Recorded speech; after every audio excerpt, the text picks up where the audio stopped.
Dento हलाल, India का वाहिद SLS free toothpaste. लौंग, नीम, इलायची, कलौंजी और कुदरती मिसवाक के अज्जा के साथ दांतों की तमाम बीमारियों के लिए फायदेमंद, हराम अशिया से पाक। डेंटो हलाल। यही नहीं और भी है बहुत कुछ। कलौंजी का सोप, सैफरॉन सोप और नबी रहमत का पसंदीदा खाना तलवीना।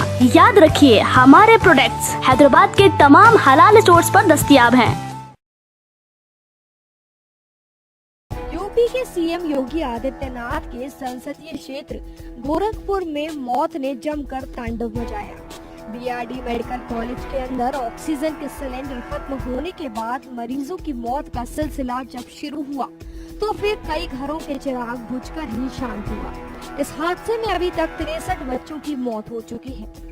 हमेशा की तरह हादसे के तुरंत बाद सरकार और विपक्ष के बीच आरोपबाजी का खेल भी शुरू हो गया, लेकिन इन सब के बीच इसी अस्पताल का एक डॉक्टर ऐसा भी था जो किसी फरिश्ते से कम नहीं था। मेडिकल कॉलेज में ऑक्सीजन खत्म होने के बाद अफरा तफरी का माहौल था। रात को 2 बजे इंसेफ्लाइटिस वार्ड के प्रभारी और child specialist doctor Kafeel Ahmad को सूचना मिली कि कुछ देर में उनके वार्ड की ऑक्सीजन खत्म हो जाएगी।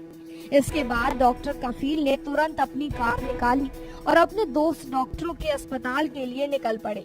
डॉक्टर कफील अपने दोस्त डॉक्टरों से 3 जंबो ऑक्सीजन सिलेंडर लेकर बीआरडी मेडिकल कॉलेज पहुंचे। ऑक्सीजन सिलेंडर खत्म होने के बाद मेडिकल कॉलेज के अंदर एक बार फिर हालात बिगड़ गए। नए ऑक्सीजन सिलेंडर आने में काफी देर थी। कुछ गैस सप्लायर्स को भी फोन किया गया, लेकिन इतनी सुबह किसी ने फोन नहीं उठाया। डॉक्टर कफील एक बार फिर अपनी कार लेकर निकल पड़े और दोबारा अपने मित्र डॉक्टरों के अस्पताल से कई बार में करीब 1 दर्जन ऑक्सीजन सिलेंडर लेकर पहुंचे। हालात चूंकि ज्यादा बेकाबू थे, इसलिए डॉक्टर कफील ने एक बार फिर ऑक्सीजन सप्लायर्स को फोन लगाया। एक सप्लायर ने नकद भुगतान करने की शर्त पर ऑक्सीजन सिलेंडर देने की बात मान ली। इसके बाद डॉक्टर कफील ने तुरंत एक कर्मचारी को अपना ATM कार्ड देकर रुपए निकालने भेजा। रुपए आने के बाद ऑक्सीजन सिलेंडर की व्यवस्था की गई। इन खराब हालातों में डॉक्टर कफील के प्रयासों की हर किसी ने सराहना की।